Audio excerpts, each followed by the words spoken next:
ሰላም ጤና ይስጥልን ተመልካቾቻችን፣ ጠበቃ እንዳልኬ ካሴ ነኝ። የህግ ጉዳይ ዩቲዩብ ነው። እርሰ ጉዳይ ላይ የመጣሁት ከሳሽም ክሱን ሲያቀርብ ተከሳሽም ደግሞ መከላከያ መልሱን ሲሰጥ ማድረግ ያለበት ጥንቃቄ። የመጀመሪያው እንግዲህ ከሳሽ ሪሊ ክሌም አለው ወይ የሚለው ነገር በጣም ክሪቲካል ነው። ዝም ብሎ ክስ መክሰስ ዋጋ ያስከፍላል። ደግሞ በተለይ አሁን የዳኝነት የሚከፈለው ታሪፍም በጣም በርካታ ያለ ጫና ስለሆነ በዛው ልክ ኪሳራ ነው የሚያመጣው። ክሌም አለኝ የክስ ምክንያት አለኝ የሚለው ነው ማረጋገጥ አለበት። ልልክ ተብሎ ክስ ሊመሰረት አይገባም፣ ዋጋ ያስከፍላል። የዳኝነት አለ፣ የጠበቃ አለ፣ ሌላቸው የጊዜና ተጨማሪ ወጪዎች አሉ።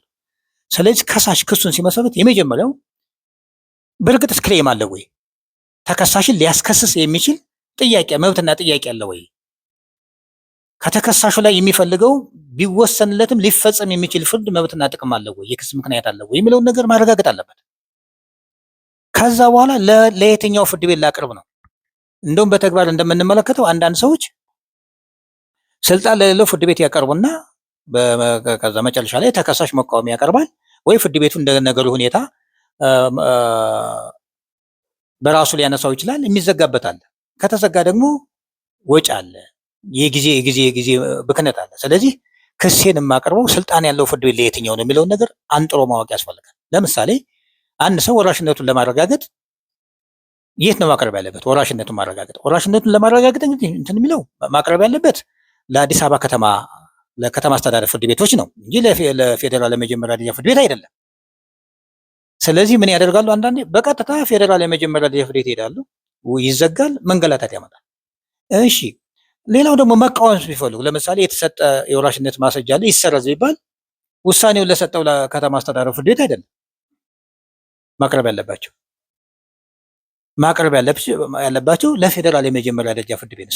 ስለዚህ ስልጣን ለየትኛው ፍርድ ቤት ነው ማቅረብ ያለብኝ የሚባለው ክሪቲካል ነው። ለከሳሽ ክሪቲካል ነው።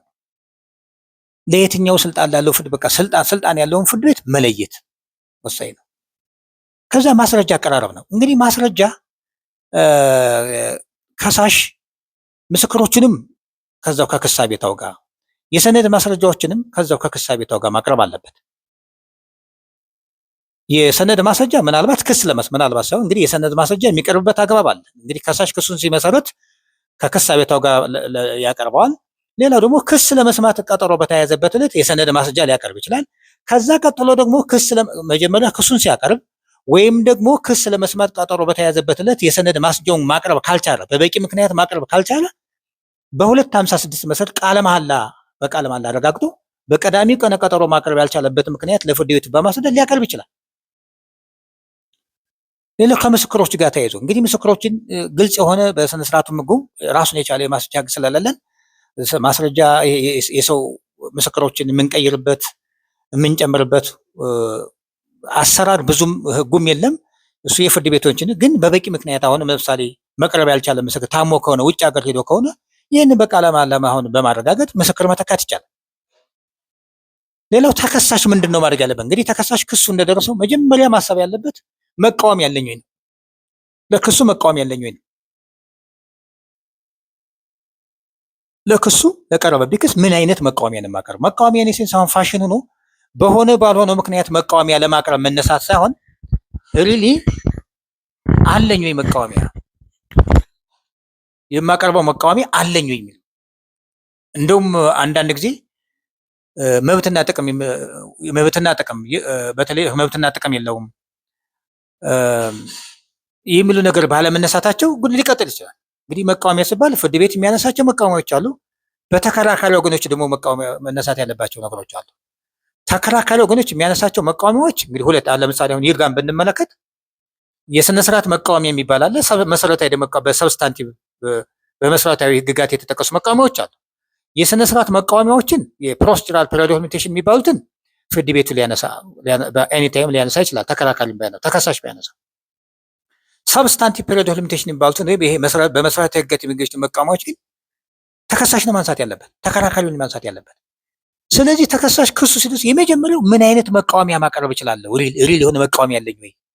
መብትና ጥቅም የለውም ሊሆን ይችላል፣ አያስከስስም ሊሆን ይችላል፣ ይርጋም ሊሆን ይችላል፣ ከዚህ ቀደም በፍርድ ያለቀ ሊሆን ይችላል።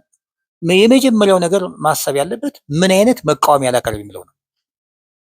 ለይስሙላ ማቅረብ ሳይሆን ምን አይነት መቃወም ያለኝ ወይ የሚለውን ነገር በጥንቃቄ ማየት ያስፈልጋል። አንዳንድ ጊዜ እንደውም በተግባር እናልፋቸዋለን። ተከሳሽ የቀረበበት ክስ ለምሳሌ በይርጋ የሚዘጋ ሊሆን ይችላል። በይርጋ እንግዲህ ይርጋ ብሎ ካላነሳ ፍርድ ቤቱ የማያነሳው ይርጋ ከሆነ ክርክሩ ይቀጥላል ማለት ነው። ይርጋን ኢኒሴንስ ዝም ካለ ተብሎ የሚታሰበው ከሳሹን ለመጥቀም ብሎ ይርጋን አላነሳም ነው የሚባለው። ይርጋና ሞት ደግሞ ተመሳሳይ ነው። የሚጠቅመውን ጠቅሞ የሚጎዳውን ጎድቶ ነው የሚያልፍ ይርጋ።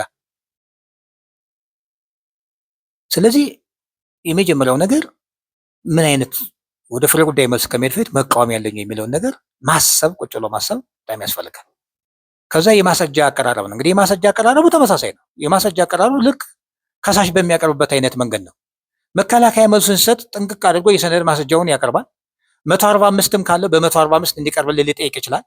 ያው ከሳሽም በ145 ከተለያየ ተቋም የሰነድ ማስረጃ እሱ ማቅረብ የማይችለው ከግለሰብ ሊሆን ይችላል፣ ከድርጅትም ከመንግስት ተቋም ሊሆን ይችላል። እሱ ማቅረብ የማይችለውን ለፍርድ ቤቱ ይጠቁማል። ተከሳሽም እንደዚሁ ነው። ግን በተለምዶ 145 ላይ ተለምዶ ምንድነው ለፍርድ ቤቱ አሳይመንት የመተው አይነት ነገር ነው። ለምሳሌ ከሳሽ የሚያቀርበውን የሰነድ ማስረጃ ለምንድነው ፍርድ ቤት እንዲያቀርብለት የሚጠይቀው? እንዘሴም ወይ ተከሳሽም ቢሆን ራሱ ማቅረብ የሚችለው ለምንድነው ፍርድ ቤት ይምጣልኝ የሚለው? ለፍርድ ቤት እኮ ጫና መፍጠር ነው። ስለዚህ 145 ማለት እሱ ማምጣት የማይችለውን ነው። ለምሳሌ የመንግስት ተቋም ከሆነ እሱ ጠይቆ ሊያሰጡት ይችላሉ። ፍርድ ቤቱ የሚያስመጣው ማለት እሱ ማቅረብ የማይችለውን ነው እንጂ እሱ ማቅረብ የሚችለውን አይደለም። እሱ ማቅረብ የሚችለውን ነው ቀደም ብሎ ማቅረብ ይችላል። ስለዚህ አንዳንድ በተግባር እንደዚህ የምንመለከታቸው ጉዳዮች ስላሉ ስለዚህ ተከሳሽም ቢሆን ማስረጃውን ጠንቅቆ ማቅረብ አለበት። ካልሆነ ደግሞ በመከላከያ መልሱን በሚሰጥበት ጊዜ ያላቀረበው የሰነድ ማስረጃ ካለ ክስ ለመስማት በተያዘበት ቀጠሮ ሊያቀርብ ይችላል። ይሄም ደግሞ ካለፈ በ256 መሰረት አሁንም ቢሆን ክስ ተሰምቶ ከተጠናቀቀ በኋላ ማስረጃ ሊያቀርብ ይችላል። ግን ይህን ማስረጃ በ256 ሲያቀርብ በቀዳሚዎች ቀጠሮ የቀዳሚ ቀጠሮ ማለት አንደኛ ክስ ለመስማት ማቅረብ ያልቻለበት ምክንያት ሲጀመር ከመጀመሪያው መከላከያ መልሱን ሲሰጥ የሰነድ ማስረጃውን ያላቀረበበት ምክንያት ይህን ለፍርድ ቤቱ ማስረዳት አለበት። ይህን በማስረዳት ነው የሰነድ ማስረጃ በ256 ሊቀርብ የሚችለው። እንግዲህ አንዳንዴ ተግባሩን ስንመለከት ክስ ለመስማት ማቅረብ የሚችሉትን ቢሆን በቃለ መሃላ እያረጋገጡ በ205 እያረጋገጡ በ256 እንዲቀርብ የሚያደርጉበት ሁኔታ አለ። ዞሮ ዞሮ ግን ይሄ ቃለ መሃላ ጥብቅ ነው። ቃለ መሃላ አንድ ሰው እውነት ባይሆን ሲቀር የወንጀል ኃላፊነት አለበት። ባይዘው እንደም እኮ የቃለ መሃላ እውነት መሆኑን እናረጋግጣለሁ የሚባለው 92 እና 205 ልዩነቱ እኮ ነው። 92 የሚባለው ፎርማሊቲ ነው። አንድ አቤቱታ ቬሪፊኬሽን ነው። እውነት መሆኑን ማረጋገጥ ነው። ተጠያቂነት የለውም። ፕሮሲጀር ነው። በ92 ካላቀረበውም እዛው እንዲጽፈው ወይ አስተካክሎ እንዲያቀርብ ነው የሚደረገው። የ205 ቃለ መሃላ ግን ይሄ እውነት መሆኑን የምናረጋግጥበት መንገድ የተለየ ነው። የወንጀል ተጠያቂነት ኃላፊነት አለው። ልክ እንደ ምስክርነት እኮ ነው። ይሄ ነገር በዚህ ምክንያት ነው ብሎ አረጋገጠ። ስለዚህ ሐሰት ሆኖ ከተገኘ ፍትህ በማዛባት ሊጠይቅ ይችላል።